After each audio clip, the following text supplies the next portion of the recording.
Guys আমি এখন রয়েছি একদম মায়াপুর মন্দিরের ঠিক পিছন সাইডে। তো গাইস বাইরে বৃষ্টি চলছে আর আবার একটা নতুন পর্ব নিয়ে এলাম। আজকে যাব নবদ্বীপের মায়াপুর। সত্যি মায়াপুর এমনই একটা জায়গা, যতবারই যাই না কেন আবার যাবার মন করে। তো এই মাসে আবার একবার বেরিয়ে পড়লাম মায়াপুরের উদ্দেশ্যে। তো বাইরে প্রচণ্ড বৃষ্টি পড়ছে, তো বৃষ্টির জন্য আটকে রয়েছি, বেরিয়ে গেছি পুরোপুরি। খাওয়া দাওয়া বাকি, খাওয়া দাওয়া করে বেরিয়ে যাবো স্টেশন নাজিমগঞ্জ জংশন থেকে ট্রেন ধরবো।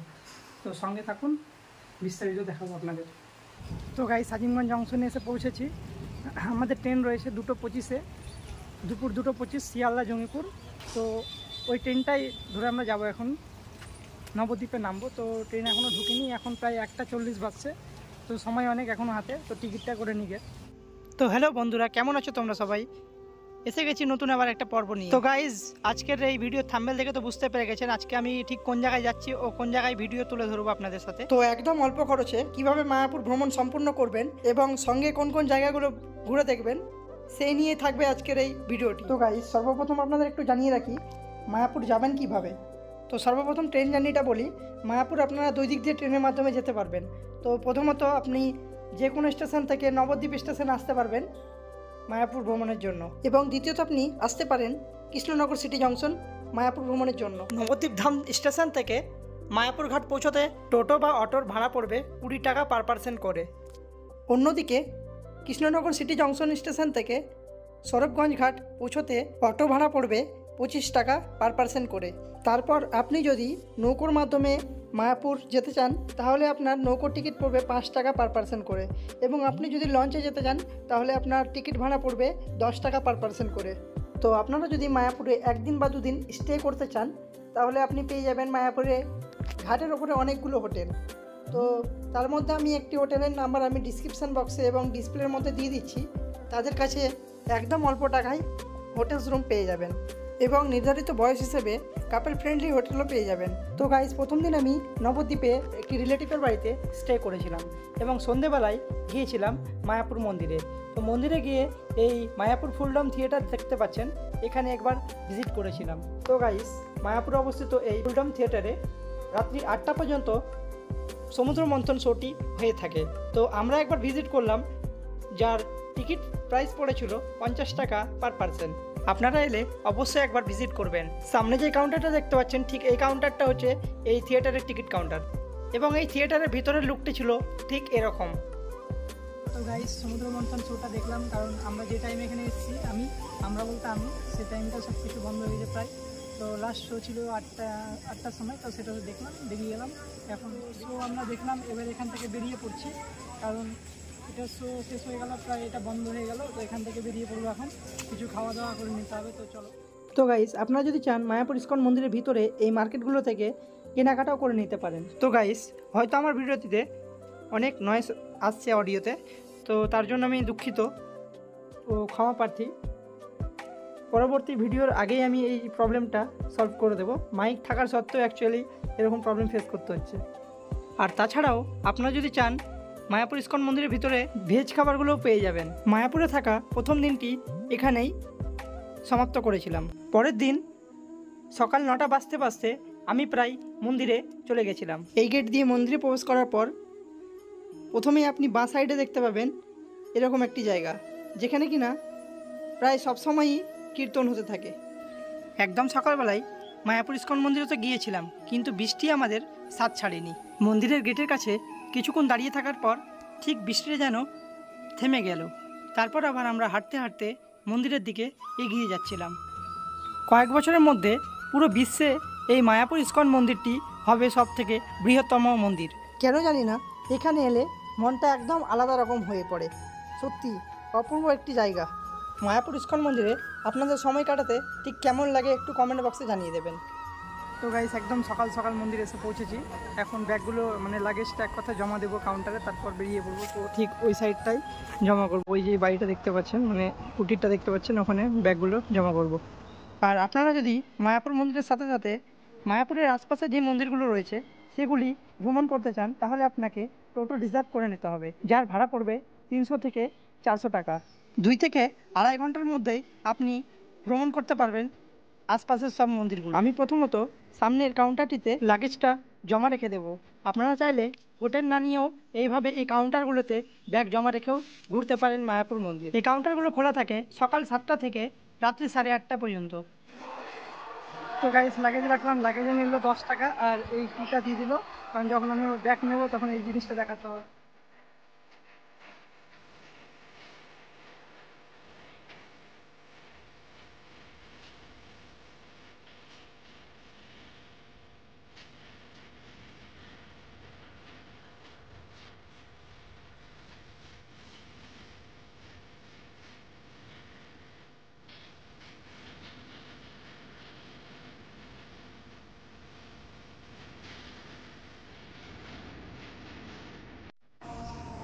তো গাইস আমি এখন রয়েছি একদম মায়াপুর মন্দিরের ঠিক পিছন সাইডে। তো আপনারা দেখতে পাচ্ছেন মন্দিরটি এখনও কমপ্লিট হয়নি পুরোপুরি। তো আশা করা যায় ওরা ডেট বলেছিল 2024, তো মনে হয় না 2024-এ কমপ্লিট হবে। আশা করা যায় 2026-এর মধ্যে সম্পূর্ণ হয়ে যাবে। তো আরও অনেক কিছু দেখাবো, সঙ্গে থাকুন। গোশালার দিকে যাব এখন, সঙ্গে থাকুন। তো গাইস আজকে মায়াপুর ইস্কনে একদমই ভক্তদের ভিড় আজকে খুব কম মায়াপুর ইস্কনে। তো কারণ হচ্ছে বৃষ্টি, সকাল থেকে বৃষ্টি লাগিয়ে দিয়েছে প্রায়। তো অনেক ভক্ত আজকে এখনও পর্যন্ত আসেনি, আশা করা যায় কিছুক্ষণের মধ্যে এসে পড়বে। তো ওর জন্য কোনো ভিড়ও এখানে দেখতে পাচ্ছি না এখন। তো এখন আমরা গোশালার দিকে যাব, গোশালাটা একটু ঘুরে আসবো, তারপর এসে টোকেন নেব প্রসাদের, তারপর প্রসাদ খেয়ে কিছুক্ষণ ঘুরে বেরিয়ে পড়বো বাড়ির উদ্দেশ্যে। তো সঙ্গে থাকুন, আপনারা অনেক কিছু দেখাবো আপনাদের। আর যেগুলো যেগুলো জানতে চাইছেন আমি এখানে সমস্ত কিছু ডিটেলস দেওয়ার চেষ্টা করব। তো গাইস প্রথমত ভেবেছিলাম এখান থেকে ঘুরে ডিরেক্টলি আমরা চলে যাব গোশালা, এবং তারপর গোশালা ঘুরে এসে প্রসাদের টিকিট কেটে প্রসাদ গ্রহণ করব। তবে ঘড়ির কাঁটায় প্রায় 11টা বেজে গিয়েছিল, তার জন্য আর সে সময় আমরা গোশালার দিকে এগিয়ে যাইনি, ডিরেক্টলি চলে গেছিলাম প্রসাদের টোকন কাটতে। আপনারা চাইলে মন্দিরের ভিতরে রাস্তার ঠিক ধারের দোকানগুলো থেকে আপনারা আপনাদের দরকারি জিনিসগুলো কেনাকাটাও করে নিতে পারেন। তো আমরা এখন প্রথমত প্রসাদের টোকন সংগ্রহ করতে এগিয়ে যাব। ঠিক মেন গেটের কাছেই প্রসাদ সংগ্রহের টোকনগুলো পাওয়া যায়। তো গাইস টিকিটের লাইনগুলো দেখতে পাচ্ছেন, খুব একটা বড় নেই। তো আমরা এখন প্রসাদের টিকিটটা কেটে নেব। এখানে আপনারা 4 ধরনের মহাপ্রসাদের টিকিট পাবেন।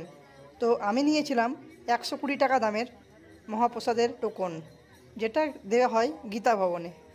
এই মায়াপুর ইস্কন মন্দিরের কাজ উপরের দিকটা সম্পূর্ণ হলেও নিচের দিকটা এখনও সম্পূর্ণ হয়নি।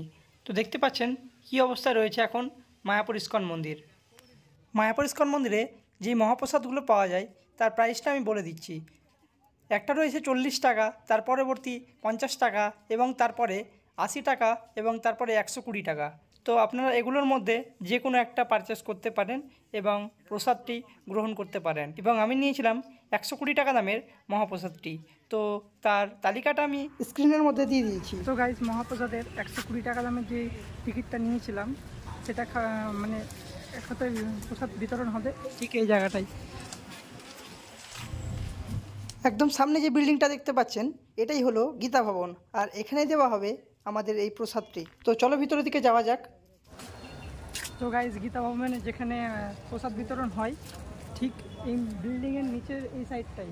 হ্যাঁ, তো আমরা এখন এদিক দিয়ে যাব ভিতরে, ভিতরে গিয়ে প্রসাদ গ্রহণ করব।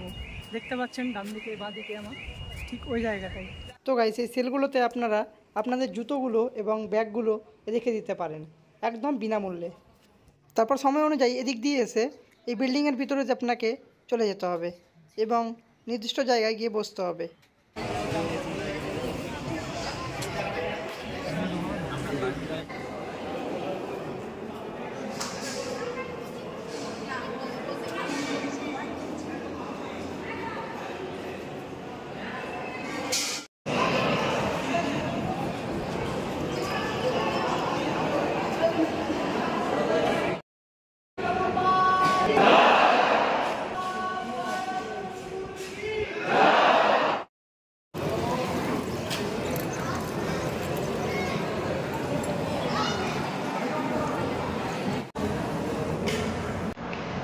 তো গাইস প্রসাদ খেয়ে যখন বেরোচ্ছিলাম তারপর অনেক মানুষ ওখানে বাইরে আলোচনা করছিল 120 টাকার খাবার এটা না। তো আপনাদের একটা কথা বলে রাখি, এটা কিন্তু খাবার না, এটা হচ্ছে প্রভুর প্রসাদ। তো প্রসাদকে প্রসাদের জায়গায় রাখুন এবং এটাকে গ্রহণ করুন।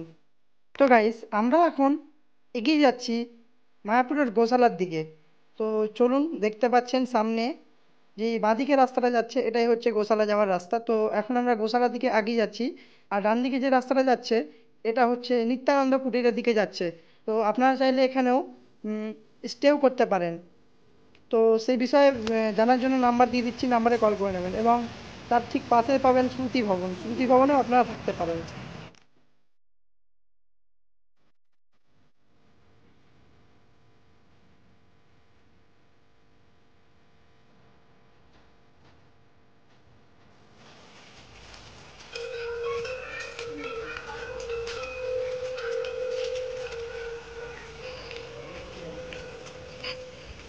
তো ভাই সেদিকটাই পড়বে শ্রুতি ভবন এবং গোশালা। তো আমরা এখন আগিয়ে যাচ্ছি আস্তে আস্তে।